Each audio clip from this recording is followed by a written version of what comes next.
What's going on, baseball fans? So the Cubs are off to a really good start this year, so I'm going to tell you why they're going to win the World Series. So let's not waste any time. Let's get to it.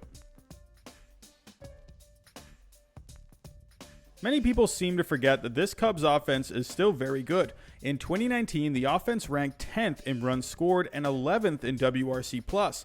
And so far this season, they rank 5th in runs scored and 4th in WRC+. So far, guys all over the lineup are producing. Anthony Rizzo, Javier Baez, and Ian Happ each have 3 homers. Baez is striking out a bit and has a bit of a low on base at 269 at the moment, but he's also driven in 9 runs. Wilson Contreras is off to a great start, hitting .308 with a couple of homers, 6 RBIs, and a .962 OPS.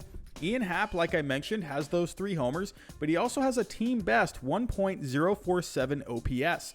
Even someone like David Bote is playing well with a couple of homers so far, but his advanced numbers are off the charts. He ranks 1st in barrel percentage, he's top 5 in exit velocity average, and hard hit ball percentage, and he's in the top 20% in xWOBA. Bote has a chance to have a huge breakout year with advanced numbers like that. Chris Bryant is off to a bit of a slow start, but he should be getting going soon.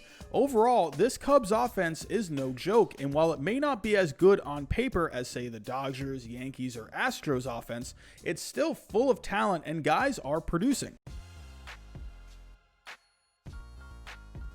The bullpen was the weak link coming into this season, and it is showing some cracks early, but I think the bullpen will find its way. Let's take a look at Craig Kimbrel, who essentially lost the closer role after a horrible start to this season that dates back to last year.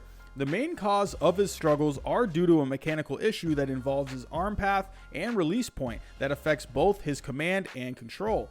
After 2 outings in which he walked 4 guys and gave up back-to-back homers, he came in this past Tuesday and did a bit better by recording a strikeout, but he still put 2 runners on. Overall though, Kimbrel's stuff is still looking good, so I think him working on things on the side, as well as coming in during low leverage situations, he'll eventually get his act together and could be a very important piece in the bullpen come playoff time.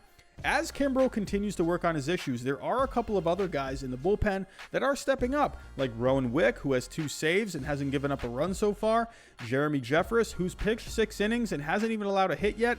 If the bullpen can get some other guys to step up like Casey Sadler, Kyle Ryan, and Dwayne Underwood Jr., the bullpen could end up turning into a strength. And then there's Jose Quintana, who went down with an extremely strange thumb injury that led to him cutting his finger while doing the dishes of all things, and also cut through a nerve. Taking his place in the rotation has been Alec Mills, who's actually doing very well with a 1.38 ERA over 13 innings so far. With Mills producing in the rotation, Quintana is starting to make strides behind the scenes, and he could find himself in the bullpen when he returns. In 11 innings out of the bullpen in his career, he hasn't allowed a run and has struck out 11 batters. This could be a very welcome addition to a bullpen that could use another arm, and his injury may end up being a blessing in disguise.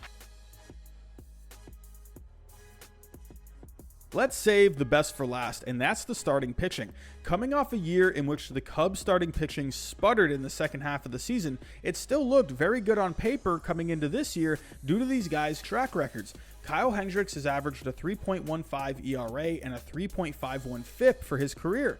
Yu Darvish has a 3.41 FIP and 11 strikeouts per 9 in his career. John Lester's been a workhorse for his entire career, while Tyler Chatwood has been solid at times during his own career. As for this season, those track records are really showing, as the rotation currently ranks 1st in ERA, 2nd in FIP, 1st in walks per 9, and 1st in home runs per 9.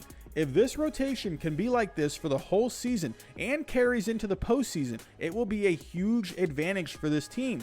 While the Dodgers and Yankees have some really good pieces atop their rotations, they aren't as deep as this Cubs rotation. And come playoff time, this Cubs team could be a huge surprise because of how well this rotation is performing. So those are some reasons why I think the Cubs have a really good shot at winning it all this year. Tell me your thoughts down below. Give me some reasons of your own. But that's all I got for this video. Thanks for watching, and I'll talk to you next time.